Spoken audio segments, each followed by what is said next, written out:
देश में लाखों एरोप्लेन उड़ते हैं, उन्हीं में से एक था बोइंग 787 एयर इंडिया एरोप्लेन। जो एयर इंडिया की फ़्लाइट AI-171 है, जो कि 12 जून को उसने उड़ान भरी थी और 2 मिनट में ही हादसा हो गया। हादसे की ये तस्वीरें आप देख सकते हैं। एरोप्लेन में हुई कुछ टेक्निकल प्रॉब्लम की वजह से कुछ तकनीकी ख़राबी हो गई थी और चेक नहीं किया गया है सही से एरोप्लेन को, तो ये हादसा हुआ है। एरोप्लेन उड़ने के बाद थोड़ी ही दूर जाकर क्रैश हो गया। आप ये तस्वीरें देख सकते हैं। हेलो दोस्तों, स्वागत है आपका LJ टेक्निकल पॉइंट पर। और बताइए कैसे हैं आप सभी लोग। एक बड़ी खबर है जो कि सामने आई है 12 जून को, कि एक एरोप्लेन था अहमदाबाद से एयर इंडिया का बोइंग 787 ड्रीम लाइनर प्लेन गुरुवार दोपहर टेक ऑफ के बाद 2 मिनट बाद में ही क्रैश हो गया। हादसे में गुजरात के पूर्व मुख्यमंत्री रूपाणी और 12 क्रू मेंबर्स समेत 241 लोगों की मौत हो गई। PM मोदी अहमदाबाद पहुंच गए हैं। तो चलिए आइए जानते हैं कि पूरी खबर क्या है। पूरी खबर के ऊपर हम चर्चा करते हैं कि कैसे क्या हुआ। तो गुजरात के अहमदाबाद से एरोप्लेन है, उसने टेक ऑफ किया, एरोप्लेन उड़ा, जिसमें 242 कुल मेंबर थे। उनमें से 10 क्रू मेंबर थे, 2 पायलट थे और पैसेंजर थे 230। टोटल को मिलाकर 242 लोग थे। 12 जून को एरोप्लेन है, उसने उड़ान भरी। 2:28 पर एरोप्लेन क्रैश हो गया। सिर्फ 2 मिनट के अंदर ही एरोप्लेन है वो क्रैश हो चुका था। एरोप्लेन बुरी तरीके से हादसे में क्रैश हो चुका है और बहुत तेज़ विस्फोट हुआ, आग की लपटें आप लोग देख सकते हैं। अहमदाबाद से लंदन के लिए ये एरोप्लेन निकला था। फ्यूल एरोप्लेन में बहुत ज़्यादा था, फ्यूल अभी भरा गया था एरोप्लेन के अंदर, और एरोप्लेन थोड़ी ही दूर जाकर क्रैश हो गया। लंदन के लिए ये एरोप्लेन निकला था। और अब यहाँ पर देख सकते हैं एयर इंडिया की फ़्लाइट AI-171 एक बड़े हादसे का शिकार हो गई। 133 लोगों की मौत की पुष्टि। कहीं पर 133 लोगों की मौत बताई जा रही है, कहीं पर बोल रहे हैं कि 142 लोगों की हो गई, कहीं पर 241 लोग। मतलब कि आंकड़े अभी तक सामने नहीं आए हैं। गुजरात के मुख्यमंत्री, बड़ी खबर ये है कि गुजरात के मुख्यमंत्री हैं जो कि विजय रूपाणी जी भी इस एरोप्लेन में सवार थे, इसी हवाई जहाज़ में थे जो कि उड़ रहा था इस हादसे में, वो भी थे। गुजरात के अहमदाबाद एयरपोर्ट से ये एरोप्लेन है, इसने उड़ान भरी थी। और आप ये जगह देख सकते हैं, मैप के अंदर आपको दिखाई जा रही है। और फिर उसके बाद में ये यहाँ पर ये जो कॉलेज है, बॉयज़ हॉस्टल है, इसके ऊपर क्रैश हो गया। थोड़ी देर हवा में उड़ने के बाद में मैसेज भेजने की कोशिश की गई, लेकिन इतने में हादसा हो गया क्योंकि टाइम बहुत कम था। 2 मिनट के अंदर हादसा हो गया।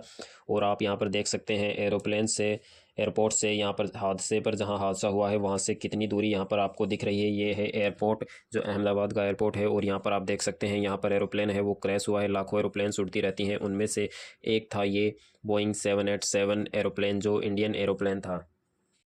जहाँ पर एरोप्लेन क्रैश हुआ, एरोप्लेन में जो पैसेंजर बैठे थे उन सभी की तो मौत हो गई, लेकिन जो नीचे जो लोग थे बिल्डिंग में, हॉस्टल में थे, जो लड़के थे या कोई भी था, नीचे जो थे, गाड़ी थी, मोटरसाइकिल वहाँ पर खड़ी हुई थी, सभी जल चुकी थी। एकदम बुरी तरीके से हादसा हुआ था। सभी लोग हैं वो आग की लपटों में जल गए थे। तभी वहाँ पर फायर ब्रिगेड्स आती हैं आग को बुझाने के लिए, नियंत्रित करने के लिए। एयरपोर्ट भी नज़दीक था थोड़ा, तो वहाँ से भी मतलब कि जानकारी आती है कि एरोप्लेन है वो क्रैश हो चुका है। तो वहाँ पर हाई अलर्ट जारी हो जाता है। सभी एम्बुलेंस यहाँ से निकल जाती हैं और फायर ब्रिगेड भी निकल जाती हैं, आग को नियंत्रित करने की कोशिश करती हैं। कई लोग हैं उस हादसे में मारे जाते हैं जो एरोप्लेन में नहीं थे, उसके अलावा जो नीचे थे लोग, वहाँ पर एरोप्लेन क्रैश हुआ, वहाँ पर भी कई लोग हैं जो हादसे के शिकार हो चुके हैं। गाड़ियाँ हैं पूरी तरीके से जल चुकी हैं, कांच गाड़ियों के जल चुके हैं।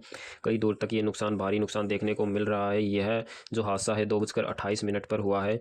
और नरेंद्र मोदी जी भी अब पहुंच गए हैं गुजरात और चेक कर रहे हैं क्या दिक्कत है। और मुआवजे की यहाँ पर बात हो रही है कि मुआवजा दिया जाएगा, देखते हैं दिया जाएगा नहीं दिया जाएगा, लेकिन फ़िलहाल बातें चल रही हैं। कई लोग थे जो इस एरोप्लेन में बैठकर लंदन जा रहे थे, लेकिन कोई भी अपनी मंजिल पर नहीं पहुंच पाया। एरोप्लेन पहले ही क्रैश हो गया। उन सभी लोगों को नहीं पता था कि ऐसा कुछ हो जाएगा। जब एरोप्लेन क्रैश होने वाला था, तकनीकी खराबी आ गई थी, सभी लोगों को पता चल गया था।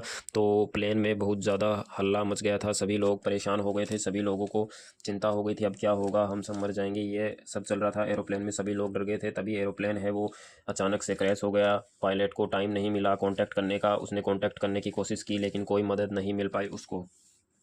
अगर एरोप्लेन हवा में ज़्यादा ऊपर होता तो शायद उनको कांटेक्ट करने में थोड़ी मदद मिल जाती, उनको ये चेक करने में, पायलट्स को थोड़ा पता चलता कि एरोप्लेन में क्या खराबी है, वो चेक करते। लेकिन एरोप्लेन की हाइट इतनी कम थी कि जिससे पहले कि वो सोच पाते कि क्या हुआ है, तभी एरोप्लेन है वो क्रैश हो गया था। और एरोप्लेन की स्पीड थी 300, 350 की स्पीड थी एरोप्लेन की। प्लेन है वो क्रैश हो गया, भारी नुकसान हुआ है सभी लोगों का।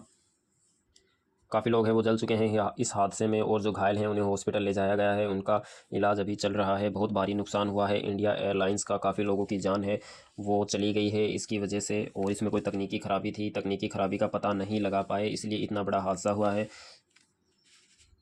जैसे ही एरोप्लेन नीचे गिरने लगा तो पायलट्स ने एरोप्लेन को ऊपर की ओर उठाया, ऊपर उड़ाने की कोशिश की। इस वजह से जो एरोप्लेन का पीछे का हिस्सा है, एरोप्लेन की टेल है, वो नीचे की तरफ हो गई और ज़मीन पर टकराने के कारण पीछे का हिस्सा एरोप्लेन का है वो टूट गया, और फ्यूल टैंक में भारी इंजन की गड़बड़ होने के कारण, क्रैश होने के कारण फ्यूल टैंक है फट गया, जिससे कि बहुत भयंकर आग की लपटों से एरोप्लेन है वो विस्फोट हो गया और कई लोगों की मौत हो गई।